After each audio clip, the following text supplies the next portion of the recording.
Allô? Et bel bonjour, Otep King, illustre grand frère, Pierre Nilon, comment vas-tu? Au tête, mon frère, Abonja. Je vais bien, et toi? Ça va très bien, merci. Et alors, qu'est-ce que je dis? On est le 1er janvier, je te dis bonne année? Bon, bonne santé, ça pour sûr, je peux te le dire tous les jours, mais est-ce que tu m'autorises à te dire bonne année? Enfin, tu m'autorises peut-être, mais est-ce que ça a un sens vraiment? Bah, il faut préciser l'année grégorienne, puisque c'est pas notre année.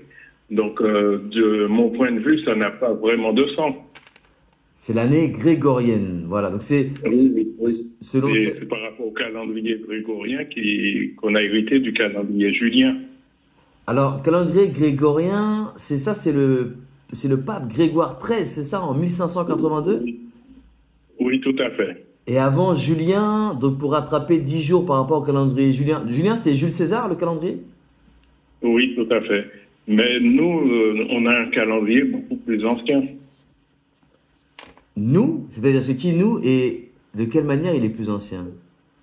C'est le calendrier que j'appelle nilotique, que certains appellent le calendrier kémite, c'est-à-dire c'est le calendrier de l'Égypte pharaonique. C'est un calendrier, donc il y a débat entre à quel moment ce calendrier est apparu. Donc Mhm. officiellement, on va dire 4236, donc si bien qu'on est en 6262 actuellement Ok. depuis le 24 juin 2024. Donc c'est le 24 juin qu'en fait on devait, et on l'a fait hein, entre nous pour certains, on se souhaitait une bonne année, la bonne année Kamit Oui, on va dire alors, et oui, tout donc à fait. Mais il faut dire que 6262. dans la communauté, il y a plusieurs dates de retenue. Donc, il y a la date que je propose au solstice d'été, aux Ouais, environs du 24 juin. Il y a aussi la date du 19 juillet. ouais. Il y a la date du 3 août. Et il y a aussi la date du 11 septembre. Ah bon, du 11 septembre? Ah, je savais pas ça, ok. Oui, oui, par rapport au calendrier copte qui est Copte, adopté par l'Église éthiopienne. d'accord. Et alors, quand même là, tu sais, j'aime les notes positives. Et ce que je réalise, c'est qu'il y a quand même un accord, un point d'accord sur l'année. Déjà, tout le monde est d'accord sur le fait qu'on est en 6262. Ben oui, pour l'instant, c'est un consensus parce qu'on part du principe que le calendrier aurait été inventé en 4236. Mais ça, c'est D'accord. de la théorie. C'est-à-dire, pour l'instant, on va dire qu'on est tous d'accord, mais bon, moi, de mon côté, je pense que le calendrier a été inventé beaucoup plus tard, c'est-à-dire à l'époque du pharaon Djer. D'accord. Donc, ce serait plutôt vers 2700 et des poussières Et là, avant l'ère chrétienne. ah, d'accord. Avant l'ère, Mais voilà. bon, Ah, mais voilà. ça fera l'objet d'un autre débat, parce que, bon, comme je dis, il y a des consensus D'accord. actuellement dans la communauté. C'est-à-dire, on va prendre par exemple la date du 3 août par rapport au lever iliaque de Sotis, Mhm. alias Cyrus. Mais il faut savoir qu'à l'époque où Censorinus écrit en 238, donc il fait allusion que 100 ans auparavant, c'est-à-dire en l'an 138, le lever iliaque avait eu lieu, une date qui correspond au 20 juillet du calendrier julien, qui convertit en date grégorienne prolectique, tombe le 19 juillet. Donc tout D'accord. ça, c'est assez technique. Et à l'époque de Ptolémée III, en 238 avant l'ère chrétienne, ben, ça tombait le 14 juillet. D'accord. Et si Alors, on remonte encore à l'époque ramétide, ben, ça tombe à la date que j'indique vers le 24 juin. alors là, il y a quand même deux éléments qui sont intéressants. C'est déjà le fait de... En fait, là, quand on parle de calendrier, c'est se situer dans le temps, non seulement par Mhm. rapport au temps qui s'est passé, qui s'écoule, et aussi, oui, justement, au temps qui s'écoule. C'est-à-dire se situer dans le temps, sur le long terme, c'est-à-dire avec une grande vision, donc c'est des centaines, des milliers d'années, et se fixer dans le temps aussi de manière calendaire, c'est vraiment à l'année, avec les Mhm. 365 ou plus jours. Mais du coup, on ne peut pas même quand on dit 6262, comment est-ce qu'on peut estimer le temps que ça leur a pris avant de commencer à créer, de fait, le premier calendrier de l'humanité? Oui, tout à fait. Ben, il y a eu beaucoup d'années d'observation naturelle, comme on dit. Mhm. C'est-à-dire pour essayer de voir le cycle solaire, combien de temps ça met pour revenir, combien de lunes. Parce Mhm. qu'il faut savoir, au début, le calendrier, c'est un calendrier lunaire. D'accord. D'accord? Si bien que jusqu'à maintenant, dans beaucoup de langues africaines, le mot qui signifie mois signifie aussi la lune. En égyptien, Ah, par contre, ils sont passés au calendrier solaire.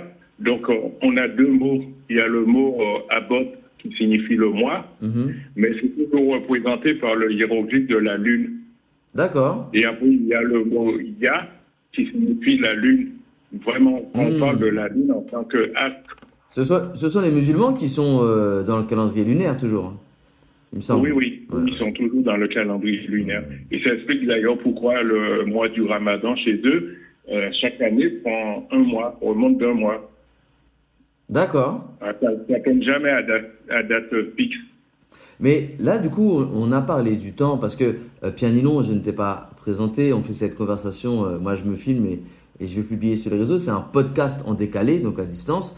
Pierre Nilon, est-ce que, est-ce que je te laisse te présenter parce que voilà, moi j'aurais trop de mots élogieux, chercheur, écrivain, et puis qui amène des informations concrètes sur le calendrier. Comment souhaiterais-tu être Oui. présenté, Pierre Nilon?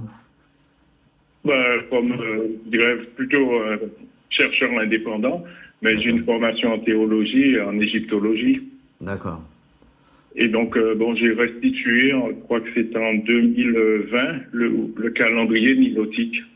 D'accord, voilà. Voilà. Et nilotique, alors pourquoi ce mot, pourquoi ce nom nilotique? Pourquoi le mot nilotique? Par rapport au fleuve, tout simplement, puisque Le il faut Nil. savoir que le calendrier, le point de départ du calendrier, c'est le lever iliaque de l'étoile Sotis, mais qui, à l'époque de l'élaboration du calendrier, correspondait à la crue du Nil. D'accord, Donc, c'est un calendrier agraire, puisque les Égyptiens étaient des agriculteurs. Et d'accord, donc, il fallait la saison de l'inondation, la saison des semailles et la saison des récoltes. Donc, c'est divisé en trois saisons par rapport à leur activité agraire. Et donc, d'accord, c'était par rapport au Nil que ça prenait le point de départ. Et la crue du Nil correspondait à cette époque au solstice d'été, qui correspondait à la saison des pluies en Éthiopie. d'accord. Donc, ouais, donc il y a ok. Oui. On Donc, c'est retrouve à pour ça que j'ai différents, ouais. préféré l'appeler calendrier nilotique. Eh bien, merci beaucoup. Le principe de ces podcasts, c'est court. Et Mhm. justement, j'aimerais, de mon côté, entamer un échange très court, mais sur le fait que nous pouvons donc, j'allais dire constater presque, mais être certains que sur les rives du Nil, précisément, Kémet, l'Égypte antique, les personnes qui y vivaient étaient en capacité, bah, non seulement quand on voit les constructions qu'ils ont réalisées, bah, de mesurer l'espace et de créer dans leur espace avec des mesures qui sont parfaites, qui respectent le nombre d'or ou qui témoignent d'une connaissance de géométrie, de mathématiques aiguë. Et donc là, on vient de l'entendre dans le temps, puisque une fois de plus, oui, le premier calendrier vient de Kémet, des rives du Nil d'Égypte antique. Donc cette capacité à se situer dans le temps, dans la durée, sur du long terme, et également à court terme, j'entends, puisque c'est découpé. Finalement, c'est eux qui ont inventé, alors forcément, les mois, enfin le découpage de l'année de cette manière, dans laquelle le découpage de l'année dans lequel on est aujourd'hui est-il en lien avec le premier calendrier de Kamit qui dit que nous sommes en 6262? Bien sûr, puisque comme je vous ai dit tout à l'heure, là, il y Voilà, avait trois saisons et chaque saison comportait 4 mois. Donc 3 fois 4, ça fait 12. voilà. Et donc les 12 mois de 30 jours, ça nous fait 360 jours, plus 5 jours et pagomètre, donc 5 jours supplémentaires, on a nos 365 jours. Donc c'est le premier découpage du calendrier. Ce qui est intéressant, c'est que le mois avait 30 jours, mais divisé en 3 décades.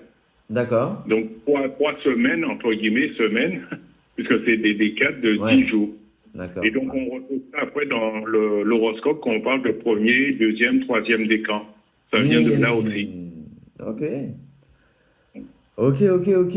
Merci beaucoup, Pierre. C'était court. Ce fut court, peut-être même trop court, le penserez-vous. Ouais. Mais en tout cas, voilà. Un nouvel enseignement, un héritage. Même la façon de se positionner dans le temps revient à nos aïeux, nos ancêtres méritants de bienveillance sur les rives du Nil. Pharaon, Kemet, et pour celles et ceux qui se demandent pourquoi nous avons une obsession, je parle pour moi, Pierre, toi tu es spécialiste et chercheur dans ce domaine, donc c'est normal, je dirais que ce n'est pas une obsession vers cette civilisation, c'est une obsession vers celle qui a marqué le temps le plus longtemps et qui d'ailleurs l'a même créé, quand je dis créé, c'est non pas matérialisé, mais c'est-à-dire découpé de manière à ce qu'on puisse s'ordonner, s'organiser dedans, juger, savoir où on en est, combien de temps est passé, combien de temps est à venir avant la nouvelle année. Et donc, je ne permettrai de dire que c'est la meilleure manière pour appliquer la maths, qui est donc la vérité et l'ordre, c'est d'avoir conscience de son environnement. Tout à fait. Voilà, Pierre, merci beaucoup. J'ai fait un long monologue, mais c'est. Voilà, quand on parle d'ordre, parce que là, on n'a pas parlé de spiritualité directement, mais quand on parle d'ordre, d'organisation, c'est que forcément, pour qu'il y ait de l'ordre, il faut aussi qu'on ait des repères. Et le repère dans le temps, c'est essentiel. Et donc, je souhaite. Je sais qu'il y a déjà eu des discussions, Pierre Nilo, entre les courants du 19 juillet, 3 août, je sais pas, je viens d'apprendre 11 septembre. Mais une dernière question. Pourquoi le consensus, l'accord, la définition d'un jour de l'an commun pour l'ensemble de la communauté kémite, kamite, sera quelque chose d'essentiel pour son émancipation et son avènement? Pour toi, Pierre Nilon, pourquoi? Ben, parce qu'on ne peut pas se permettre de fêter le même événement à 4 reprises dans l'année.